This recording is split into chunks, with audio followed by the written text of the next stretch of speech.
Raymond Burr was born on May 21st, 1917, in New Westminster, growing up as the eldest of three children in a household shaped by both discipline and creativity.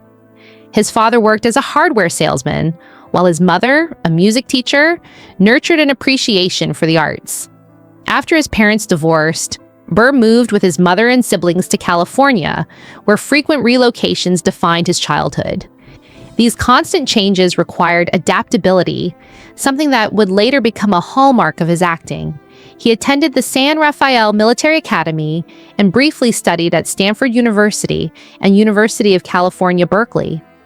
Though his academic journey was uneven, it ultimately led him to the Pasadena Playhouse, where his passion for performance truly began to take shape. Discovering acting and building craft. At the Pasadena Playhouse, Burr found both direction and discipline, immersing himself in the demanding world of stage performance. The training emphasized voice control, emotional depth, and physical presence, skills Burr embraced wholeheartedly. His imposing stature and naturally resonant voice quickly set him apart, but it was his dedication to mastering emotional nuance that made him stand out. During these formative years, he not only acted, but also taught, reinforcing his own understanding of performance. The Playhouse environment exposed him to a wide variety of dramatic styles, helping him develop a versatility that would later define his career. This period was less about fame and more about foundation, as Burr quietly honed the abilities that would carry him into Hollywood. By the time he began seeking professional roles, he had already developed a commanding stage presence and a deep respect for the craft. Early film career and typecasting Burr's entry into Hollywood during the 1940s and 1950s placed him squarely in the world of film noir and crime dramas. His physical presence and intense gaze often led casting directors to select him for villainous roles. Films like Pitfall and Raw Deal showcased his ability to portray dangerous, morally complex characters. However, it was his role in Rear Window, directed by Alfred Hitchcock, that left a lasting impression. Acting alongside James Stewart and Grace Kelly, Burr delivered a chilling performance as Lars Thorwald. Despite limited dialogue, his presence created a sense of unease that lingered throughout the film. While these roles established him as a formidable supporting actor, they also risked limiting him to a narrow range of characters, something Burr would later work hard to overcome. Breaking beyond the villain image.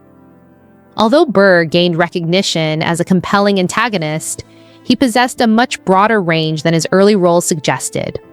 Over time, directors began to notice his ability to convey authority, intelligence, and even warmth. He brought depth to characters that might otherwise have seemed one-dimensional, making them more human and believable. This gradual shift in perception allowed him to move beyond typecasting and explore more nuanced roles. His performances began to reflect not just strength, but also vulnerability and empathy. This evolution marked an important turning point in his career as he transitioned from being seen merely as a heavy to a versatile actor capable of leading roles. The industry slowly opened up to his full potential, setting the stage for the defining opportunity that would transform him into a household name. The rise of Perry Mason Burr's career reached new heights when he took on the role of Perry Mason in the television series Perry Mason. Premiering in 1957, the show ran for 9 seasons and became a defining part of American television.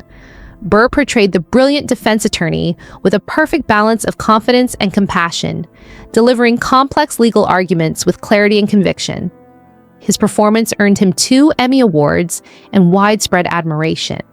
What made his portrayal memorable was not just his intelligence, but his moral integrity and dedication to justice. The character resonated deeply with audiences, offering a sense of fairness and order. Even decades later, Burr returned to the role in a series of television films, reaffirming his connection to a character that had become synonymous with his name. Reinventing television with Ironside. Following the success of Perry Mason, Burr took on another groundbreaking role in Ironside. As Robert T. Ironside, a detective who continued his work after being paralyzed, Burr helped bring one of television's earliest portrayals of a disabled lead character to life. The series, which ran from 1967 to 1975, combined compelling crime stories with a deeper message about resilience and capability.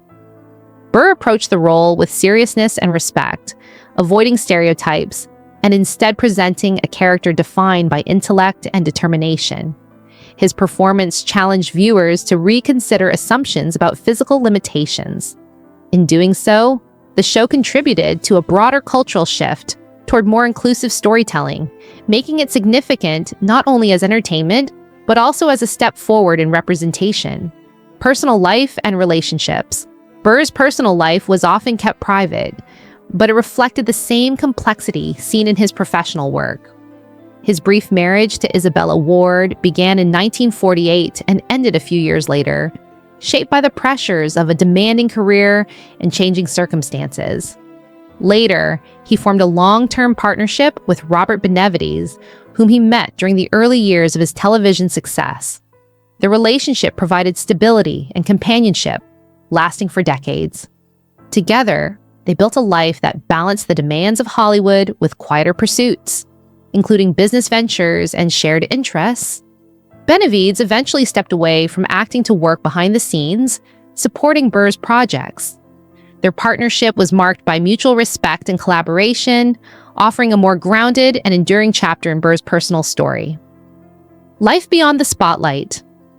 Outside of acting, Burr cultivated a life that reflected his varied interests and quieter passions. Alongside Robert Benavides, he became deeply involved in orchid cultivation and vineyard management. Their ventures in California and beyond provided a retreat from the pressures of the entertainment industry. Burr also dedicated time and resources to charitable causes, supporting children's hospitals, education, and environmental conservation. Much of this work was done privately, without seeking public recognition. These efforts revealed a different side of him, one that valued generosity, curiosity, and connection to nature. For Burr, life beyond the camera offered a sense of balance, allowing him to invest in meaningful pursuits that extended far beyond his professional achievements. A complex public image. Throughout his life, Burr developed a reputation for being intense and sometimes difficult, a perception that added to his mystique. Colleagues often described him as highly disciplined and deeply committed to his work, qualities that could occasionally be interpreted as aloofness. While he maintained strong professional relationships, he was also known to guard his privacy carefully. Like many public figures, his experiences in the competitive world of Hollywood shaped his outlook, making him both resilient and cautious. It is important to view these aspects of his personality with balance, recognizing that they were part of a broader, multifaceted character. Behind the serious exterior was someone capable of humor, loyalty, and generosity, qualities frequently noted by those who knew him well. Final years and lasting legacy. In his later years, Burr continued working despite declining health, showing remarkable dedication to his craft. He remained connected to his most iconic role, returning to Perry Mason in a series of television films. Diagnosed with kidney cancer, he passed away on September 12, 1993, at his home in Sonoma County, with Robert Benavides by his side. His passing marked the end of a career that had spanned decades and influenced generations. Today, Burr is remembered not only for his iconic performances, but also for his contributions to television storytelling and representation.